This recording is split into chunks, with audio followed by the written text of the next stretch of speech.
नमस्कार, स्वागत है आप सभी का। आप देख रहे हैं मुद्दा आपके साथ। मैं हूं पूजा कविया गोमा।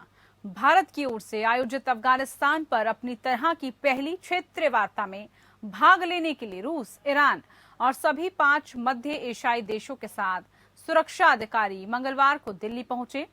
आज भी वार्ता हो रही है। तजाकिस्तान, किर्गिस्तान, कजाकिस्तान, उज्बेकिस्तान और तुर्कमेनिया के राष्ट्रीय सुरक्षा सलाहकारों के अलावा रूस और ईरान भी अफगानिस्तान पर दिल्ली में होने वाली इस बैठक में भाग ले रहे हैं। बैठक की अध्यक्षता भारत के राष्ट्रीय सुरक्षा सलाहकार अजीत डोभाल कर रहे हैं। कुछ देशों के अधिकारियों ने साफ कहा है कि उन्हें पाकिस्तान पर भरोसा नहीं है। यही वजह है कि रूस, ईरान या दूसरे मध्य एशियाई देशों ने भारत की तरफ ही अफगानिस्तान की तालिबान सरकार को अभी तक मान्यता नहीं दी है। सूत्रों के मुताबिक साझा तौर पर सभी ने अफगानिस्तान के हालात को लेकर 5 तरह की चिंताओं को चिन्हित किया है। पहला, अफगानिस्तान के अंदरूनी हालात का दूसरे देशों पर असर। दूसरा, समाज में कट्टरता का बढ़ना। तीसरा, अफगानिस्तान में बड़ी संख्या में स्थानीय लोगों का आना। चौथा, मादक पदार्थों का उत्पादन और तस्करी बढ़ाना। जबकि पांचवा है अफगानिस्तान में छोड़े गए अमेरिकी हथियारों का गलत इस्तेमाल। इससे पहले ईरान ने इसी तरह के प्रारूप में 2018-19 में संवादों की मेजबानी की थी। हालांकि इस बार वार्ता में 7 देशों की सबसे अधिक भागीदारी होगी। प्रारूप का पालन करते हुए भारत ने पाकिस्तान और चीन को भी इसमें आमंत्रित किया था। हालांकि दोनों ने बैठक में शामिल होने से साफ इंकार कर दिया, लेकिन चीन ने कहा कि वो बहुपक्षीय और द्विपक्षीय स्तरों पर अफगानिस्तान पर भारत के साथ बातचीत के लिए तैयार है। सूत्रों ने कहा कि अफगानिस्तान पर भारत का साफ कहना है कि तालिबान शासित अफगानिस्तान को आतंकियों का पनाहगार बनने नहीं दिया जा सकता। तालिबान राज में अल्पसंख्यकों, महिलाओं और बच्चों के अधिकारों की रक्षा होनी चाहिए। भारत ने पिछले 2 दशकों में अफगानिस्तान में जन केंद्रित परियोजनाओं पर 3 अरब अमेरिकी डॉलर से अधिक खर्च करते हुए देश के पुनर्निर्माण में अहम भूमिका निभाई है। सातों देश महसूस करते हैं कि जिस तरह से सुरक्षा के हालात बिगड़ रहे हैं, उसमें भारत की भूमिका महत्वपूर्ण रहेगी। सवाल यह है कि क्या इन देशों के बीच अफगानिस्तान के हालात को देखते हुए भविष्य में एक साझी सुरक्षा नीति बनाने की गुंजाइश है। आज इसी को लेकर हम चर्चा भी करेंगे कि अफगानिस्तान पर जो भी मंथन रहता है सभी देशों का, उससे क्या असर आने वाले दिनों में पड़ेगा और क्या जो सवाल बार बार उठ रहे हैं कि अफगानिस्तान पर जो मंथन है उसको लेकर क्या शांति स्थापित हो पाएगी। इसी को लेकर चर्चा को आगे बढ़ाते हैं। हमारे साथ खास मेहमान जुड़ चुके हैं, उनसे हम चर्चा करते हैं। हमारे साथ अचल कुमार मल्होत्रा जी, एक्स डिप्लोमेट के तौर पर जुड़े हैं। बहुत स्वागत है आपका मल्होत्रा साहब कार्यक्रम में। ब्रिगेडियर विनोद दत्ता हमारे साथ डिफेंस एक्सपर्ट के तौर पर जुड़े हैं। बहुत स्वागत है आपका विनोद दत्ता जी भी इस कार्यक्रम में। और जैसे आपने आज जो बैठक है और आज जो चर्चाएं होंगी उसको लेकर आपकी भी निगाहें होंगी, तो सबसे पहले अचल कुमार जी आप ही से सवाल कि बैठक का जो एजेंडा है वो क्या रहने वाला है, और पाकिस्तान और चीन ने जो बैठक का बहिष्कार किया है, ये दोनों मुख्य प्लेयर भी हैं, ऐसे में कितना कामयाब जो दिल्ली डायलॉग है वो हो पाएगा? देखिए, जैसे कि हम सब जानते हैं कि जब से अफगानिस्तान पर तालिबान ने कब्जा किया है तो बहुत सारी ऐसे मुद्दे उभर के सामने आए हैं जो न सिर्फ भारत की सुरक्षा बल्कि पूरे विश्व की सुरक्षा और शांति के लिए एक बहुत बड़ा प्रश्न चिन्ह बन चुके हैं। इस समय अफगानिस्तान को लेकर जैसे कि आप जानते हैं कि यूनाइटेड नेशन सिक्योरिटी काउंसिल का एक रेजोल्यूशन है 2593 जिसमें पाकिस्तान तालिबान से कुछ अपेक्षाएं की गई हैं कि वो वहाँ एक इंक्लूसिव सरकार बनाए, वो वहाँ इंश्योर करे कि वहाँ की धरती से दुरुपयोग न किया जाए, उसे क्रॉस बॉर्डर टेररिज्म के लिए इस्तेमाल नहीं किया जाए, वहाँ से फंडामेंटलिज्म और एक्सट्रीमिज्म का प्रचार नहीं हो, ड्रग ट्रैफिकिंग पे कंट्रोल किया जाए।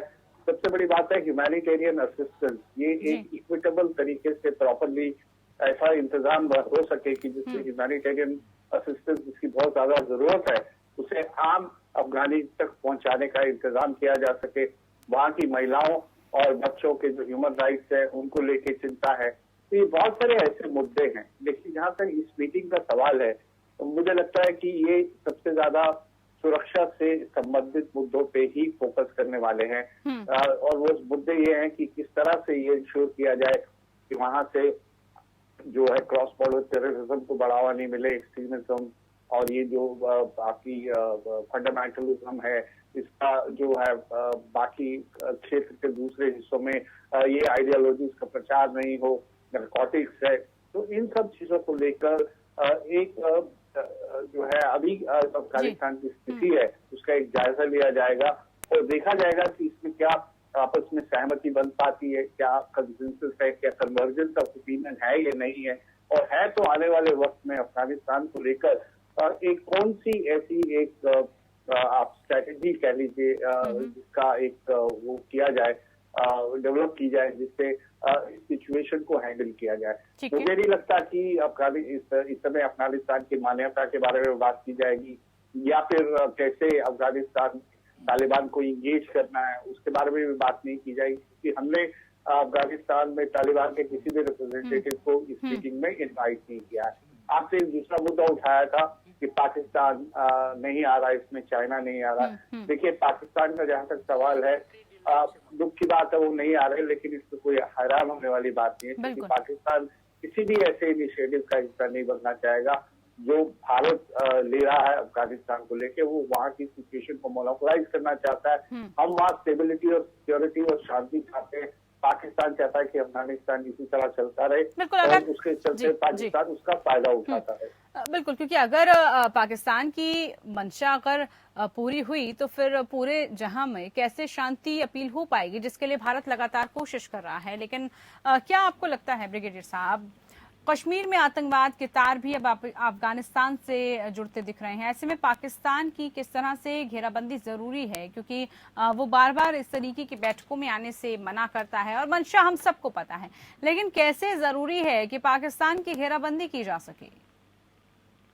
देखिए पूजा, आपने बिल्कुल ठीक कहा, क्योंकि जिस तरह से फुटप्रिंट आतंकवाद का या दहशतगर्दी का वादी कश्मीर में देखा जा रहा है, और अगर आप तारीख में जाएं तो 1996 में जब तालिबान का जो फर्स्ट गवर्नेंस रही है 1996 से 2001 तक, उस समय भी आपने देखा होगा कि कश्मीर में जो दहशतगर्दी के जो इंसिडेंट थे या जो वारदातें थी वो उनमें काफी इजाफा हुआ था। तो वही चीज अब पाकिस्तान दोबारा दोहराना चाहता है। वो ये इस चीज के ऊपर एक स्मोक स्क्रीन लगाना चाहता है कि भाई ये सब तालिबान कर रहा है और पाकिस्तान का इसमें कोई हाथ नहीं है। दूसरा, देखिए जिस तरह से पाकिस्तान और चीन ने इस इतनी अहम मीटिंग में आने से मना किया है या इनकार किया है, ये पूरे विश्व को बिल्कुल साफ और वाज़ेह हो जाना चाहिए, क्योंकि वो नहीं चाहते कि वो पीसफुल डायलॉग में हिस्सा लें। आप देखिए, ईरान, रूस और बाकी सेंट्रल एशियन जो कंट्रीज हैं, उन्होंने सबने बढ़ चढ़ के हिस्सा लिया है। वो सब चाहते हैं कि सेंट्रल एशिया में पुरअमन रहे, शांति रहे। लेकिन पाकिस्तान और चाइना का जो ये कन्क्लूजन है, ये बिल्कुल साबित कर रहा है कि वो चाहते हैं कि ये सेंट्रल एशिया में चीन का वर्चस्व रहे और ये एरिया डिस्टर्ब रहे। और उसमें देखिए, चीन का जो ट्विन एम है वो है, पहली बात वहां के जो संसाधन है उनको वो करना, और दूसरा उसका एम है कि भारत को कैसे डिस्टेबलाइज करना, क्योंकि पाकिस्तान उसके बिल्कुल चंगुल में है। पाकिस्तान एक वेसल स्टेट बन गया है चीन का, और वहां उसके पास इतना कर्ज है। आप ये देखिए, आपका करीब 42% जो कर्जा है पाकिस्तान का, वो चीन को उसने देना है। तो चीन के पाकिस्तान की कोई आवाज नहीं है। जो चीन कहेगा वही पाकिस्तान करेगा। तो पाकिस्तान ये अब बिल्कुल अलग थलग होता जा रहा है, और भारत को इस मुहिम में बिल्कुल तेजी लानी चाहिए और विश्व समुदाय को ये बताना चाहिए कि ये जो दो देश हैं, इनके ऊपर अगर हमने, अब आप देखिए FATF में अभी मीटिंग हुई थी, अभी कल परसों की खबर है कि उन्होंने 6 दहशतगर्द थे, उनको बिल्कुल छोड़ दिया गया। तो जब FATF की 21 अक्टूबर को मीटिंग हुई है, तब तक तो पाकिस्तान बड़े इंतजाम करता रहता है, बड़े एक्शंस लेता है, और जैसे ही वो मीटिंग खत्म हो जाती है, वो एकदम उनके ऊपर बिल्कुल लार्जेस्ट दिखाना शुरू कर देता है, because they are hand in glove. और दहशतगर्दी का देखिए, पाकिस्तान तो खुद एक एपी सेंटर है। पाकिस्तान को, अगर ये कोई अतिशयोक्ति नहीं होगी अगर मैं पाकिस्तान को एशिया का सोमालिया कहूं, क्योंकि वहां न तो वो ये चाहते हैं, क्योंकि आप ये देखिए, उन्होंने खुद अपने देश को बिल्कुल बर्बाद कर रखा है। आप टीटीपी देखिए, टीएलपी देखिए, जिस तरह के वहाँ प्रोटेस्ट हो रही है, जिस तरह से खिलाफत हो रही है हुकूमत की, वो बिल्कुल साफ वादे करती है कि पाकिस्तान की जो हुकूमत है उसकी बिल्कुल पकड़ नहीं है। आप ये देखिए, अभी हाल ही में आपने देखा होगा आईएसआई के जो सरबराह का सिलेक्शन हुआ था, जिसको पाकिस्तान के प्राइम मिनिस्टर जो वजीर आजम चाहते थे, कमर बाजवा ने बिल्कुल उन्होंने मना कर दिया और लेफ्टिनेंट जनरल नदीम को आईएसआई का सरबराह बनाया गया। बिल्कुल। और ये इतिहास में कई बार देखा गया है। नवाज शरीफ का भी इस तरह से वो किसी को चाहते थे आईएसआई, क्योंकि आईएसआई वहां की जो ट्रॉयका है उसका एक अहम हिस्सा है, एक अहम स्तंभ है। बिल्कुल, और इसीलिए उस स्तंभ को वो मजबूत करने में जुटे हुए हैं, जबकि भारत और जो अन्य मुल्क है वो चाहते हैं कि कैसे जो है उनके जो नापाक मंसूबे हैं उस पर पानी फेर सकें। आगे भी चर्चा करेंगे कि क्यों जो है प्रतिनिधित्व की जरूरत है इस वक्त अफगानिस्तान को और क्यों कोई नहीं कर पा रहा है, और क्या वाकई में अफगानिस्तान जैसे मुल्क में क्या इसका असर देखने को मिलेगा। इसी को लेकर चर्चा करने के लिए खास मेहमान हमारे साथ लगातार जुड़े हुए हैं। अचल कुमार मल्होत्रा जी, आपसे अब मैं जरा ये समझना चाहूंगी कि अफगानिस्तान का कोई प्रतिनिधित्व क्यों नहीं कर रहा और इससे बैठक पर असर क्या पड़ने वाला है। भाई पूजा जी, मैं समझा नहीं, अफगानिस्तान का नेतृत्व आपका क्या मतलब है? नहीं, जिस तरीके से बैठक में अफगानिस्तान को लेकर तमाम तरह की चर्चाएं की गई, कहा यह गया कि अगर उसका कोई भी प्रतिनिधित्व करेगा तो फायदा मिलेगा, लेकिन अगर उसी मुल्क का कोई भी हम देखते हैं कि आगे आके फ्रंट लाइन पर उसका कोई प्रतिनिधित्व नहीं कर रहा, तो ऐसे में क्या उस मुल्क पर कुछ भी असर पड़ने वाला है?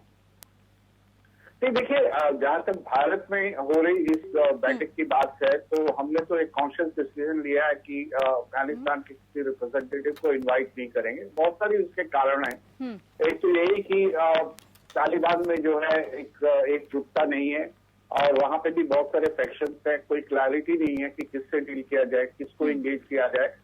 दूसरा ये कि जो अंतर्राष्ट्रीय समुदाय ने अफगानिस्तान से अपेक्षाएं करी थी, उनमें किसी भी अपेक्षा पे वो खड़ा नहीं उतरा। उसने कोई भी इंक्लूसिव सरकार नहीं बनाई। इस बात का कोई अंदेशा नहीं है कि वहाँ चिल्ड्रन के ह्यूमन राइट्स की जो है प्रोटेक्शन दिया जाएगा या कुछ ऐसे वहाँ से जिस तरह से आईसिस, खोरासान और दूसरे आतंकवादी ग्रुप वहाँ से ऑपरेट कर रहे हैं, उससे भी नहीं लगता कि तालिबान का उनके ऊपर कोई पूरा कंट्रोल है। तो ऐसे में एक तो यह है कि वैक्यूम है। आप समझ, वहाँ किससे बात की जाए और उस बातचीत का कोई फायदा भी होगा या नहीं होगा, इस बारे में भी कोई क्लैरिटी नहीं है।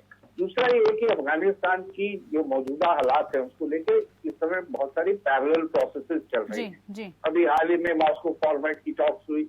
अब हमने इनिशिएटिव लिया क्योंकि हमारे देश की सुरक्षा का सवाल है, इसमें बहुत बड़ा न सिर्फ सुरक्षा का सवाल है बल्कि उस एरिया में हमारे बहुत सारे इम्पोर्टेंट प्रोजेक्ट हैं। चाबहार पोर्ट है, तापी गैस पाइपलाइंस वगैरह हैं, तो और भी बहुत सारे हमारे जो सामरिक दृष्टि से जो इम्पोर्टेंट हमारे इंटरेस्ट है वो सब इन्वॉल्व है। तो इसलिए हम मार्जिन या हाशिए पे बैठ के देख नहीं सकते। अभी तक हम पार्टिसिपेट कर रहे थे जो दूसरों के इनिशिएटिव पे टॉक्स बुलाई जा रही थी। इनफैक्ट जब अफगानिस्तान में डेमोक्रेटिकली इलेक्टेड सरकार थी तो हमने बहुत कंट्रीब्यूट किया। वहाँ $3 बिलियन से ऊपर करीब 400-500 बहुत ही ऐसे प्रोजेक्ट किए जिसका जो जुड़े हुए थे वहाँ के इंफ्रास्ट्रक्चर को बढ़ाने के लिए, वहाँ की आप कह सकते हैं रिकंस्ट्रक्शन और रिहैबिलिटेशन के लिए। लेकिन आज एक ऐसी स्थिति बन गई है कि वहाँ कैसे हम रेलिवेंट रहे उस क्षेत्र में, तो उसके लिए अब हमने इनिशिएटिव लिया है। लेकिन साथ ही जैसे मैंने कहा मॉस्को फॉर्मेट पे भी चल रहा, अभी पाकिस्तान ही कल या परसों में एक मीटिंग बुला रहा है जो एक्सटेंडेड ट्रोइका की मीटिंग है। तो बहुत से लोगों को बहुत सारे वेस्टेड इंटरेस्ट नहीं है। यूनाइटेड स्टेट्स का एक लिमिटेड सा इंटरेस्ट रह गया और उन्होंने डिसाइड कर लिया है कि उन्होंने ऑन द ग्राउंड अपनी मिलिट्री फोर्सेस को नहीं भेजना और दूर से रिमोट कंट्रोल से ही जो भी खतरा उनके देश के लिए बनेगा वो उसको हैंडल करेंगे। साथ ही साथ उन्होंने यूएन सिक्योरिटी काउंसिल रेजोल्यूशन के थ्रू उन्होंने भी अपनी अपेक्षाओं को दिखाया है। तो कुछ लोग हैं जो अफगानिस्तान के तालिबान के नुमाइंदों से बात करने के लिए तैयार हैं। मॉस्को फॉर्मेट में उन्हें इन्वाइट किया गया था। अब एक्सटेंडेड ट्रोइका में भी उनके एक्टिंग फॉरेन मिनिस्टर आने वाले हैं। तो ये सब जब तक एक वक्त नहीं होगा, एक पूरा कंसेंसस नहीं बनेगा इंटरनेशनल कम्युनिटी का, और तालिबान, सबसे जरूरी बात है कि तालिबान नहीं दिखाएगा कि उसमें बदलाव आया है तो कोई, मुझे लगता नहीं है कि आगे बढ़ेगा। इसलिए भारत सिर्फ इस बात पे फोकस कर रहा है कि अफगानिस्तान में पैदा हुई जो स्थितियां हैं उससे भारत और उस क्षेत्र की सुरक्षा पे कोई एडवर्स इम्पैक्ट नहीं पड़े। तो इस दिशा में ये 8 लोग मिलकर क्या कर सकते हैं, बिल्कुल, तो बिल्कुल। उस पर फोकस डाला जाए। बिल्कुल, बड़ी बखूबी आपने विस्तार से समझाया भी है कि फोकस आखिरकार किस पर है। और ब्रिगेडियर सर, अफगानिस्तान पर जो बैठक है उसको करके भारत ने अपने एक अहम किरदार को तो स्थापित कर दिया है कि देखिए भारत इस बात को लेकर स्टैंड ले रहा है, लेकिन क्या जिम्मेदारियां भारत पर हैं और क्यों अलग भारत की ओर से जो की गई पहल है उस कूटनीति का स्तर कैसे हम समझें? देखिए, ये भारत के लिए बड़ा अच्छा सवाल आपने किया और भारत के लिए ये बहुत ही गर्व, गौरव और सम्मान की बात है कि भारत को उन्होंने एक मरकज बनाया है जहां इस तरह का डायलॉग हो रहा है। जैसा BSL साहब ने भी बात किया था कि अभी मॉस्को में जिस तरह की वार्ताएं हुई थी और ईरान का खासकर इस गुट में आना या इस पाले की तरफ उसका झुकाव रहना, ये बहुत बड़ी जीत है भारत के लिए। दूसरी चीज देखिए, भारत, जैसा अचल साहब ने अभी कहा था कि भारत के अपने वहां इंटरेस्ट है और भारत का सबसे बड़ा इंटरेस्ट है कि वो सेंट्रल एशिया में पूर्ण शांति चाहता है। और जिस तरह के हमारा इंफ्रास्ट्रक्चर, करीब $3 बिलियन का हमारा वहाँ इंफ्रास्ट्रक्चर है, वहाँ की पार्लियामेंट है, वहाँ आप देखिए अगर काबुल आज जगमगा रहा है तो वो भारत ने जो प्रोजेक्ट्स बनाए हैं उनकी वजह से है। वहाँ जो रेल और रोड प्रोजेक्ट्स बनाए हैं और जिस तरह से और बाकी जो प्रोजेक्ट्स हैं, चाहे वो डैम्स हैं, तो वो भारत चाहता है कि देखिए भारत ने जितना इन्वेस्टमेंट किया है वो किसी इंटरेस्ट की वजह से नहीं किया है, भारत ने किसी ₹1 के फायदे के लिए नहीं किया है, भारत ने सिर्फ वहाँ के लोगों की डेवलपमेंट के लिए, उनकी बहबूदी के लिए, उनके उत्थान के लिए ये सारे काम किए हैं। और अफगानिस्तान की आर्मी को भी अगर ट्रेन किया है तो उसी वजह से किया है कि वो एक सक्षम फोर्स बन सके। तो भारत की ये पहल बहुत ही अच्छी बात है और मुझे लगता है कि विश्व समुदाय को ये मानना चाहिए कि भारत एक अहम भूमिका निभा सकता है। और देखिए, चीन की जिस तरह की अल्टीरियर मोटिव्स हैं और जिस तरह से वो पाकिस्तान का प्रयोग कर रहा है, जिस तरह से उसे यूज कर रहा है, क्योंकि मुझे नहीं लगता कि पाकिस्तान की अपनी कोई स्टैंडिंग इस विषय पे है, क्योंकि वो चीन का एक साउंड बोर्ड बन के रह गया है। क्योंकि वो पाकिस्तान के लिए तो वो शेर बड़ा बिल्कुल ठीक बैठता है कि करेंगे वो क्या रहनुमाई जो खुद कारवां लुटा के आ रहे हैं। पाकिस्तान क्या रहनुमाई करेगा? Pakistan is a failed state. आप वहां देखिए उनके खुद लाले पड़े हुए हैं। अगर अगले कुछ वर्षों में या कुछ दशकों में अगर पाकिस्तान अपना वजूद बचा ले तो ये बहुत बड़े अचीवमेंट की बात होगी हुकूमत पाकिस्तान के लिए। तो भारत को, उनको चाहिए कि भाई भारत देखिए वहाँ के जो आवाम है उनके डेवलपमेंट के लिए, जो ह्यूमैनिटेरियन क्राइसिस है उसके लिए, और जो कुछ भी सेंट्रल एशिया में बन सकेगा, भारत जो और भी डेमोक्रेसीज हैं उनके साथ वहाँ के लोगों के लिए ही कुछ काम करेगा। क्योंकि भारत का हमेशा आउटलुक ये रहा है कि हमें कभी, हम चाइना की तरह कोई एक्सपेंशनिस्ट पॉलिसी नहीं है, हम कोई ईस्ट इंडिया कंपनी नहीं है। जी, बड़ी अहम बात आपने की है और इसीलिए जो है आज जो भारत कर रहा है नेतृत्व वो बड़ा सबकी नजरें भी हैं और बड़ा अहम हो जाता है वो। अब ऐसे में क्या आपको लगता है सर कि भारत अफगानिस्तान के पुनः निर्माण में अहम भूमिका निभाता रहा है? पिछले 2 दशकों से हमने देखा कि भारत ने अफगानिस्तान पर तकरीबन $3 अरब से ज्यादा खर्च भी किए हैं। ऐसे में भारत के लिए अफगानिस्तान में शांति कितनी अहम है, क्यों अहम है, आपसे मैं जानना चाहूंगी राजनायक साहब। मुझसे पूछ रहे हैं? जी सर, जी। देखिए पूजा जी, विनोद जी ने बिल्कुल ठीक कहा कि हमने जो $3 बिलियन या 400-500 प्रोजेक्ट लिए वहां पे, वो हमारा कोई इस पर प्रॉफिटेरियन का इरादा नहीं था। हम तो अफगानिस्तान को एक रिकंस्ट्रक्ट और रिहेबिलिटेट कर रहे थे इस उम्मीद में कि आने वाले समय में वहाँ डेमोक्रेसी की जड़ें मजबूत होगी, वहाँ की सरकार जो है सशक्त होगी और वहाँ तालिबान और दूसरे आतंकवादियों पे कंट्रोल पाया जा सकेगा। लेकिन अब परिस्थितियां बदल चुकी हैं। आने वाले काफी समय तक हम फिजिकली तो वहां जाके कोई प्रोजेक्ट को रिवाइव करने वाले नहीं है। लेकिन हमारा फोकस ये जरूर रहेगा कि जो भी अफगानिस्तान में डेवलपमेंट्स हो रही हैं या अफगानिस्तान से रिलेटेड जो डेवलपमेंट्स हो रही हैं, उसे हम कहीं मार्जिन में बैठ के सिर्फ उसके मुख्य दर्शक बन के देखते नहीं रहे। हम एक उसमें एक्टिव रोल अदा करें। हम सिर्फ किसी दूसरे के चलाए हुए एजेंडे के हिसाब से पार्टिसिपेट नहीं करें, बल्कि हम इस पोजीशन में हो कि हम उस क्षेत्र के एजेंडे को सेट कर सके। और इससे हमारा जो पॉलिसी सिर्फ ये सिर्फ हमारा अफगानिस्तान को लेके नहीं, पूरे रीजन को लेके, पूरे सेंट्रल एशिया को लेके ये हमारी अप्रोच है। ईरान रशिया ये दोनों एक अच्छे बड़े प्लेयर्स हैं जो जिनसे हम काउंट कर सकते हैं किसी हद तक। China Pakistan is totally ruled out, और जहां तक अमेरिका और यूरोप का सवाल है, उनके इंटरेस्ट भी आज की तारीख में थोड़े पेरिफेरल है, जो काफी दूर भी बैठे हुए हैं और वो डायरेक्टली इम्पैक्ट भी नहीं हो रहा उनको। तो हमारी पूरी कोशिश रहेगी कि हम हर प्रोसेस में इन्वॉल्व हो, एजेंडा को स्टडी कर सके, एजेंडा को इन्फ्लुएंस कर सके, और जहां तक संभव है अब हो सकता है धीरे धीरे ऐसी परिस्थितियां बने कि तालिबान की सरकार पे प्रेशर बढ़े, चाहे वो सैंक्शन के थ्रू हो, और तालिबान को थोड़ी बहुत मान्यता मिले, इस स्टेज पे आ जाए जब हम भी उनसे पूरी दुनिया के साथ मिलकर डायरेक्टली एंगेज करने की परिस्थिति में आ जाए, तो उस समय हम देखेंगे हमें क्या करना है। जी, और इसीलिए बड़ी अहम हो जाती है आज की बैठक, और इसीलिए क्या निष्कर्ष निकलता है उस पर नजर रहेगी। कि हमारी कमिटमेंट जो आम अफगानी नागरिक है उसके लिए पहले भी थी, आज भी है, कल भी रहेगी। हम चाहते हैं कि कोई ऐसा जरिया निकले यूनाइटेड नेशंस की मॉनिटरिंग सुपरविजन में, जिससे ह्यूमैनिटेरियन असिस्टेंस को आम आदमी तक पहुंचाया जा सके।